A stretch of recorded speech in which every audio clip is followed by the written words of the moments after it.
Okay. So today we are going to start with center of mass. Okay. Centre of मास जो topic है ना वो भी एक फंडामेंटल टॉपिक्स में आता है। उससे आपको एक और टूल मिलेगा, कंजर्वेशन ऑफ मोमेंटम, और भी चीज़ें मिलेंगी, 2-3 कॉलिजन्स वगैरह से रिलेटेड।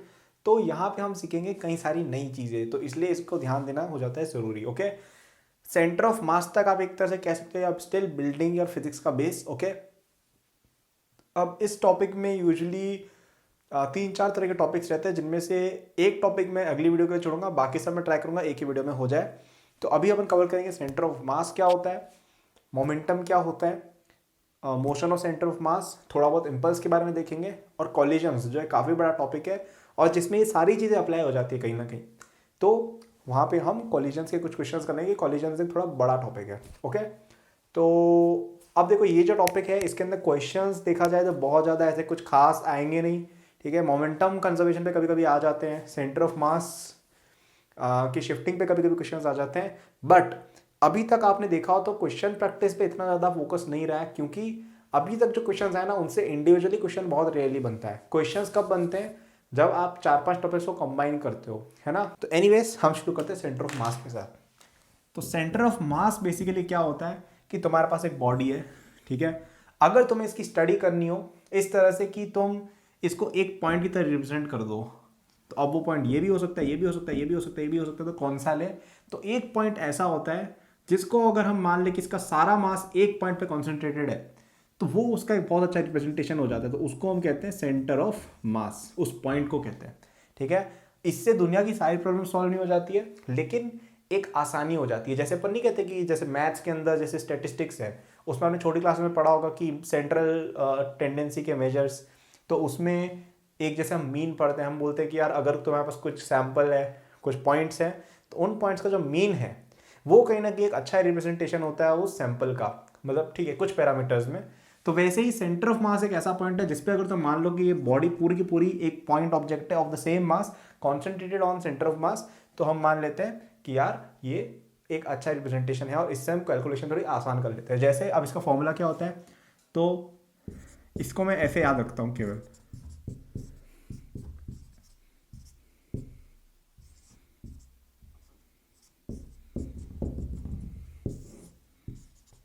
सॉरी स्क्वायर कहाँ से आ गया, ठीक है।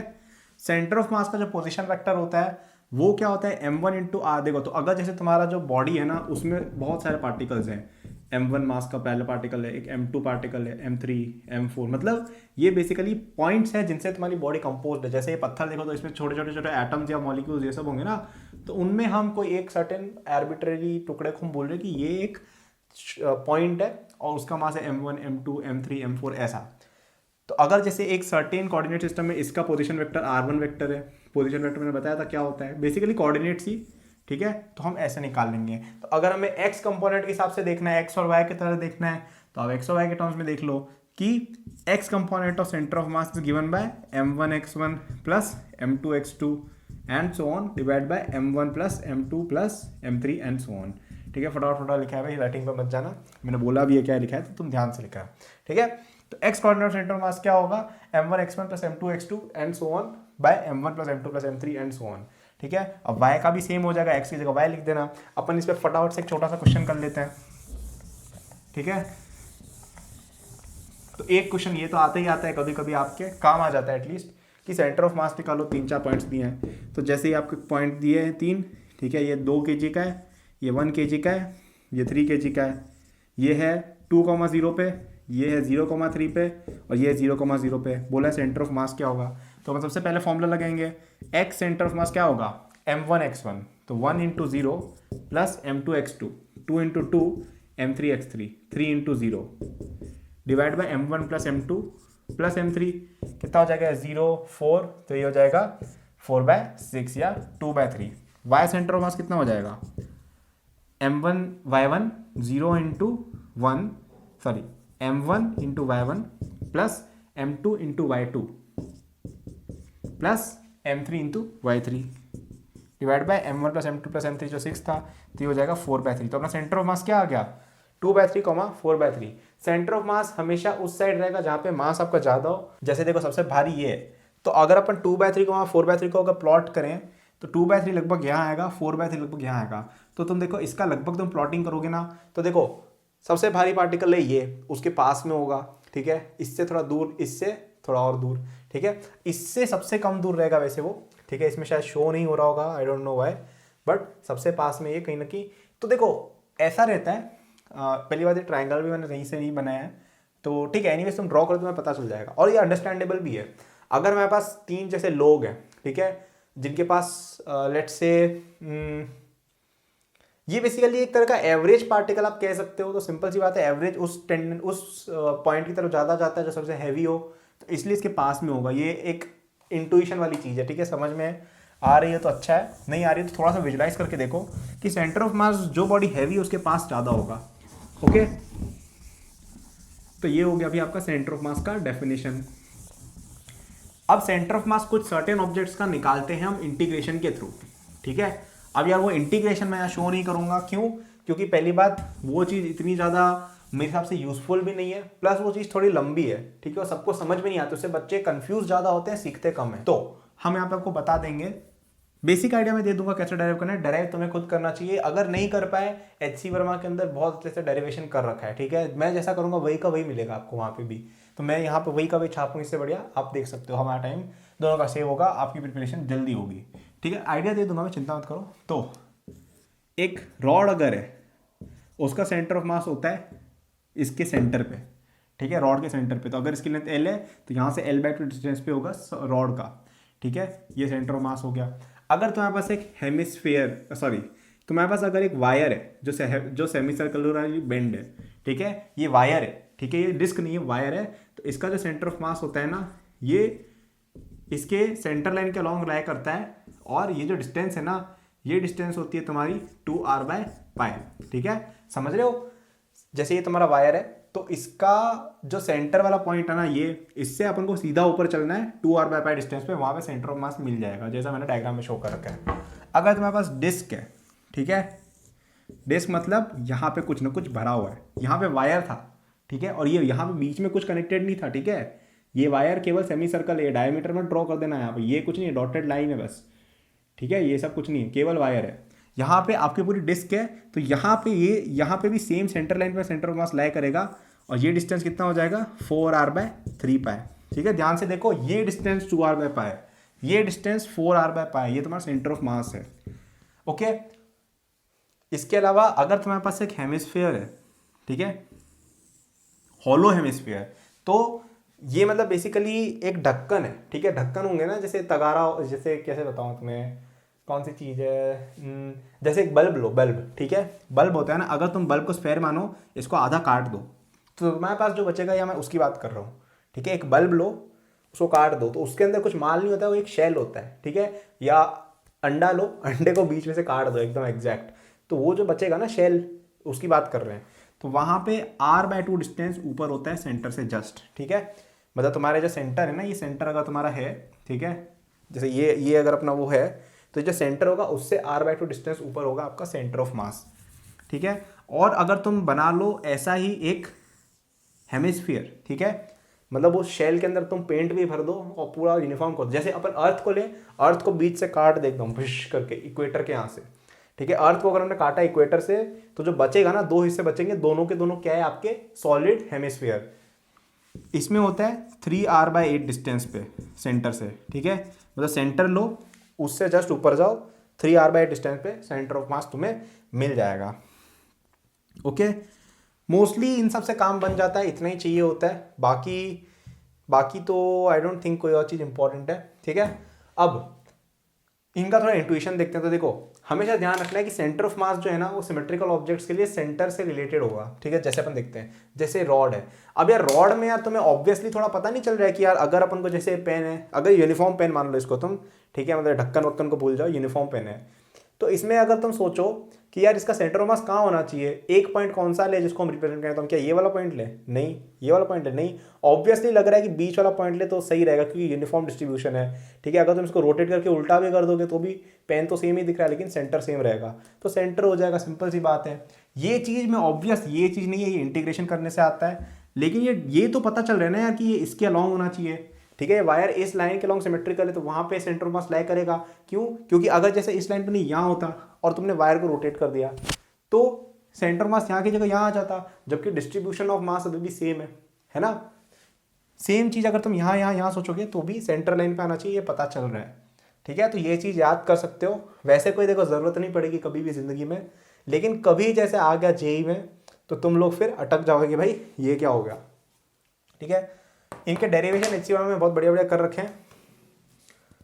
तो बेसिकली ऐसा कुछ करना होता है कि जैसे इसका केस ले अपन, तो यहाँ पे आप एक small angle D theta consider कर लो थीटा एंगल पे, ठीक है। इसका एक्स और वाई लिख दो तुम थीटा और आर के टर्म्स में, ओके। इसका मास हमें पता है कितना होगा, डी थीटा बाय पाए, ठीक है। पाए मतलब ये एंगल पाए है ना, ये थीटा टोटल एंगल पाए है, उसमें से डी थीटा चुना है इंटू मास, ठीक है। ऐसा कुछ करके फिर तुम इसके ऊपर वही इक्वेशन लगा के सॉल्व कर सकते हो, ठीक है। इस केस में क्या करोगे कि तुम ऐसी एक स्टेप कंसिडर कर लोगे, इसका सेंटर मास में पता है यहाँ होता है तो उससे तुम कर सकते हो। इस केस में तुम क्या करोगे, इस केस में करने के यहाँ पर रिंग कंसिडर करते हैं इस केस में, ठीक है। एक छोटी रिंग कंसिडर कर लो डी थीटा एंगल वगैरह बनाती हुई, ठीक है। अब ये सब तो में से मुझे पता है आधे बच्चों को समझ में नहीं आ रहा हो मैं क्या कर रहा हूँ, जिन्होंने पहली बार देखा है तो चिंता मत करो, सोचो ही मत, इस चीज़ को स्किप कर दो जो मैं बोल रहा हूँ डेरिवेशन का, क्योंकि ये क्या थोड़ा समझने में देर लगती है, लंदी चीज़ है, इतनी काम की नहीं है। इसके अंदर डिस्क कंसिडर करते हैं ऐसी फिर होता है ये। तो जिसको समझ में आ रहा है डेरिवेशन ट्राई कर सकते हो, नहीं हुआ तो तुम्हें एचसी वर्मा को रेफर करना चाहिए, उसमें बहुत अच्छे से डेरिवेशन कर रखा है, ठीक है। हम सब चीज़ यहाँ बताएंगे तो डेरिवेशन करने में ही 2 घंटे बीत जाएंगे, तो अपना यूजफुल नहीं रहेगा कोर्स फिर आपके लिए, है ना। क्योंकि हमने क्या बोला है, कम समय में ज़्यादा रिवीजन।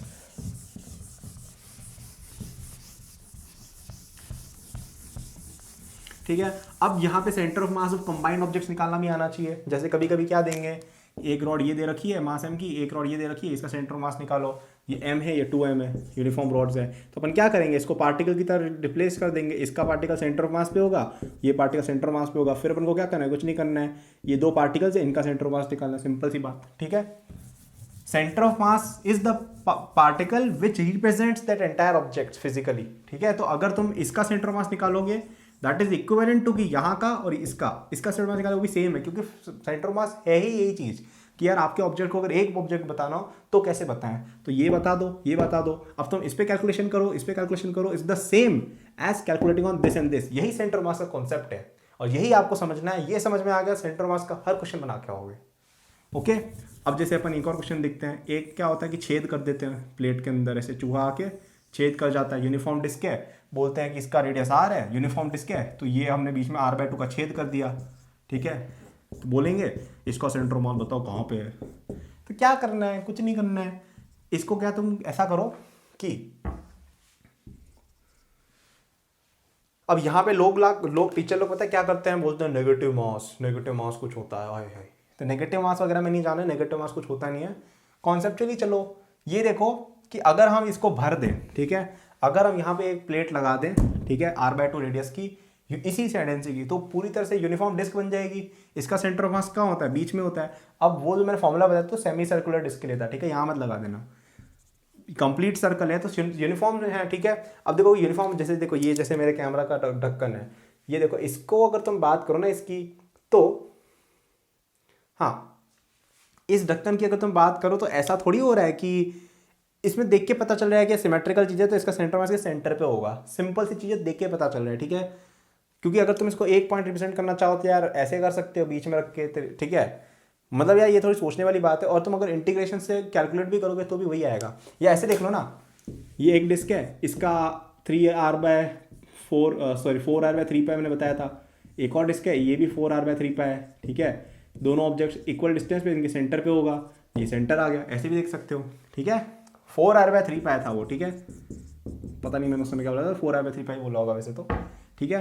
तो हमने क्या किया कि पहला पार्टिकल, जैसे इसका हमने माना कि सेंटर ऑफ मास x पे, ठीक है। तो हमने क्या लिखा, अब देखो इसका मास अगर m है तो इसका मास कितना होगा टोटल, इसका 4m, क्योंकि इसका रेडियस अगर r है तो इसका रेडियस 2r होगा, ठीक है। और यहाँ पे आपने जैसे डिस्क के अंदर से इतना पोर्शन निकाला यूनिफॉर्म डेंसिटी में, तो सिंपल सी बात है यार कि इसका एरिया कितना है r², इसका एरिया कितना होगा 4r², क्योंकि 2r का स्क्वायर है। और mass is proportional to area here, क्योंकि मास जो है वो यूनिफॉर्मली एरिया के अक्रॉस डिस्ट्रीब्यूटेड है, ठीक है। देखो मैं वापस बताता हूँ, अगर ये जो डिस्क हम भरने वाले हैं ना, यहाँ पे प्लेट हमने भर दी ऐसी, इसका मास अगर इसका मास अगर m है, तो ये पूरी प्लेट जिसमें ये हमने भर भी रखा है उसका मास हो जाएगा 4m। क्यों होगा ऐसा? क्योंकि इसका रेडियस r है, इसका रेडियस 2r है, यूनिफॉर्म डेंसिटी है, और यहाँ पे डेंसिटी जो है वो कहीं ना कहीं आपके एरिया वाइज वेरी कर रही है, ठीक है। मतलब डेंसिटी यहाँ पे वॉल्यूम में एरिया पर एरिया कांस्टेंट है, ठीक है।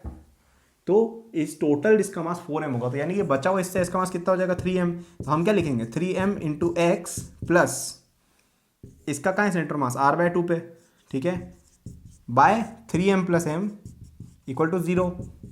क्या लिखा है मैंने कि ये जो चंद्रमा बचा हुआ है ना, इसको हटा दो, तो ये जो ओरिजिनल चीज़ थी इसका मास 3m था, इसका सेंटर मास मान लो x है, ठीक है, और ये जो डिस्क हमने नहीं डाली इसका मास कितना होगा m, इसका सेंटर ऑफ मास कहाँ पे, इसके रेस्पेक्ट में r/2, क्योंकि इसका तो सेंटर पे होगा ना, और सेंटर इसका कहाँ पे r/2 पे है, तो ये divided by 3m plus m total mass equal to 0, क्योंकि ओवरऑल जो प्लेट नहीं बनी है उसका सेंटर मास होगा 0,0 पे। ये देखो सॉल्व करो आंसर आ जाएगा -r/6। ओके, तो ये सब चीज़ें, और y एक्सिस के क्रॉस तो सिमेट्रिकल होगा, सिंपल ऑब्वियस ही बात है, क्योंकि सिमेट्रिकल स्ट्रक्चर, इसको तुम इस एक्सिस के लॉन्ग घुमा भी दो तो भी ऐसे ही दिखेगा ये।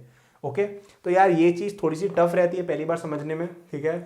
तो या ऐसा भी देख सकते हैं, कुछ लोग क्या करते हैं यहाँ पे, जैसे ओरिजिनल प्लेट लेते हैं, ठीक है, ओरिजिनल प्लेट पूरी प्लेट, इसका मास जैसे 4m था, ठीक है, इन्होंने क्या किया -m मास की एक प्लेट घुसेड़ दी यहाँ पे, तो अपन क्या लिखेंगे 4m इंटू 0 यहाँ पे plus -m into r/2 divide by 4m -m। Okay, तो ये नेगेटिव मास वाली चीज़ें भी करते हैं कुछ लोग, मतलब m और m कैंसिल हो गया, तो ये +m था, इसे -m घुसेड़ दिया तो ये 0 हो गया, ठीक है, ऐसा कुछ बोलते हैं। तो वो समझ अगर तुम्हें आता तो वो समझ लो, कोई वैसी बात नहीं है। ओके, बट क्वेश्चन हो जाना चाहिए। देखो ये क्वेश्चन बहुत इजीली अंडरस्टैंडेबल नहीं है, ठीक है, समझ में नहीं आया तो वापस देखना।